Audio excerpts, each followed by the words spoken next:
the best keto and intermittent fasting tips.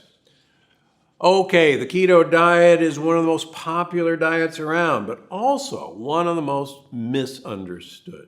So today I'm here to set the record straight and give you a quick look at some of my latest research.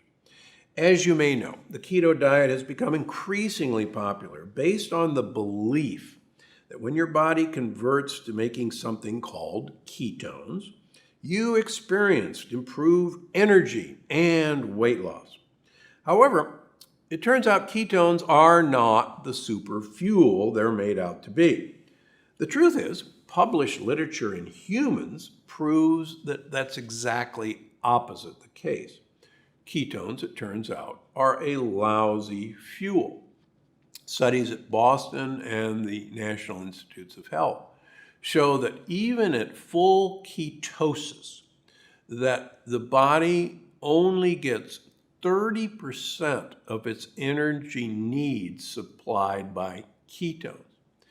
And the brain, which most keto experts tell you thrives on ketones, the brain at full ketosis still needs 30 to 40% of its fuel as sugar, as glucose, instead of ketones. So the idea that ketones are some miraculous fuel, or some miraculous fat-efficient tool, is simply wrong and not based on human research. Okay then, if ketones aren't a super fuel, why do they have what appears to be some really good effects?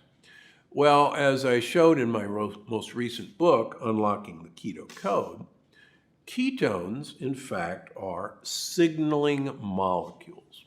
Now, signaling molecules are actually a communication system that tell cell membranes what to do, that tell mitochondria what to do, that tell your genes what to do. And signaling molecules, we now know, are the communication system in our body, in all our bodies. Ketones normally would have only been generated when we were starving, when we had nothing to eat. And ketones are produced in the liver, and the body can use fat as a fuel, free fatty acids for a fuel, for almost all of our needs. The only problem with using free fatty acids is that free fatty acids are big molecules, and they can't get through the blood-brain barrier fast enough to be a good fuel for the brain when it runs out of sugar. But ketones can be made from free fatty acids in the liver, and free ketones are water-soluble, short-chain fatty acids that, good news, can get through the blood-brain barrier. So they're an emergency fuel for the brain when we run out of something to eat. Now, ketones tell your mitochondria, hey, something's up, food isn't coming, and we don't know when food's coming again. And since you guys are the key for our body to stay alive, mitochondria make energy, make ATP, you guys need to protect yourselves at all costs and take care of yourselves. And don't work so hard, because believe it or not, making energy is very damaging to mitochondria. So as strange as it seems, ketones tell mitochondria to actually waste fuel, to don't work so hard. The other things we now know ketones do is that tell mitochondria to make more of themselves. Mitochondria are unique in that mitochondria have their own DNA that's separate from the nucleus, from high school biology. What that means is that mitochondria can grow and divide, make more of themselves, without the cell that they live in growing and dividing. So we now know that ketones tell mitochondria, hey, you single mitochondria, I want you to make 5 twins, and that way there'll be more mitochondria that don't have to work so hard, and you guys can share the workload and protect your cells. And it's called mitogenesis. But so we now know that the reason having ketones around is a good idea, at least some of the time, is to tell mitochondria to protect themselves and to make more mitochondria. And it's this combination that actually results in not only weight loss, but in improved health overall. Now, as many of you know, and I've written about in the book, most people who embark on a ketogenic diet, a traditional very high fat, low carbohydrate diet, simply quit within a month. That's because most people, number one, you can only eat so many pounds of bacon covered with cheddar cheese before you really don't want any more bacon and cheddar cheese. It just becomes profoundly monotonous.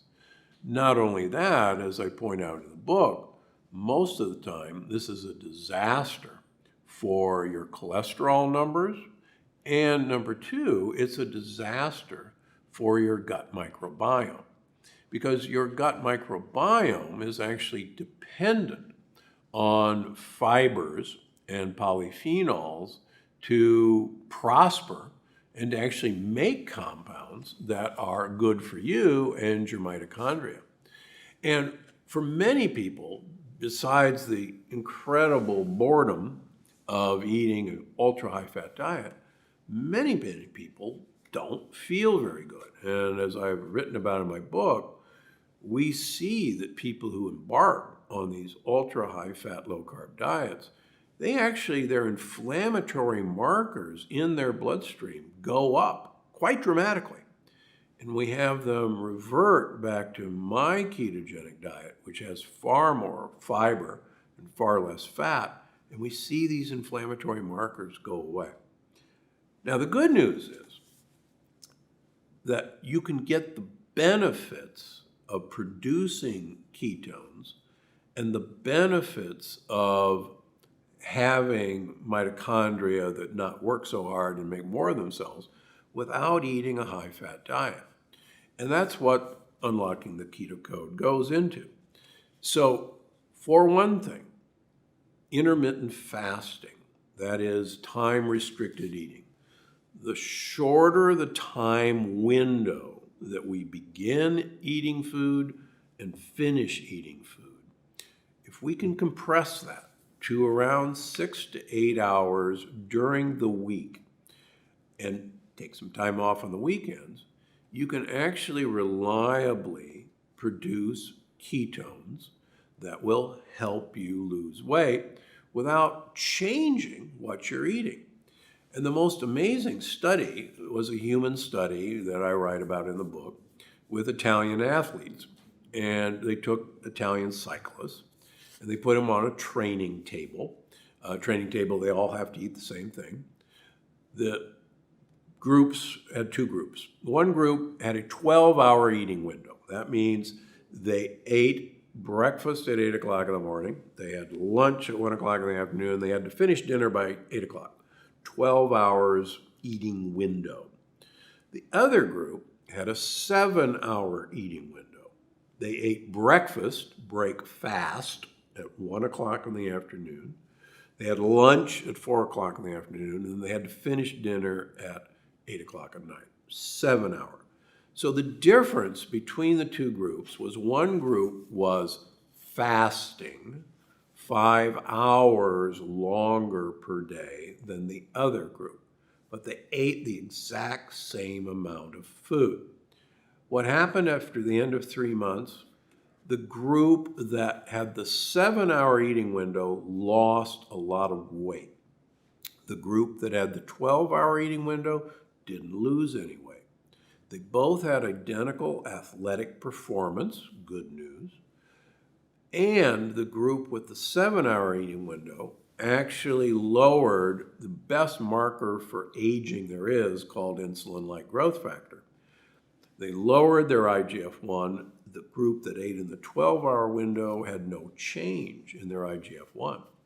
So just extending the amount of time between when you have your last meal at night and the first meal in the morning can make a dramatic difference in your health without changing what you eat, without being on a boring diet. So that's the first great news. The second great news is that there are compounds that can actually have you produce ketones without being on a ketogenic diet. And those are medium chain triglycerides. So medium chain triglycerides, MCT oil, are absorbed in a totally different way of any fat. They're a liquid. They're flavorless.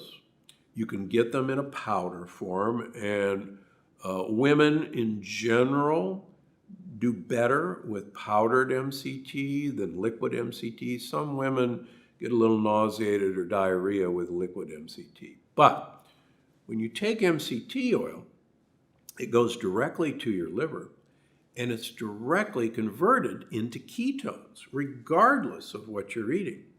So you could have a bowl of fruit and have MCT oil, a tablespoon, and you would actually make ketones.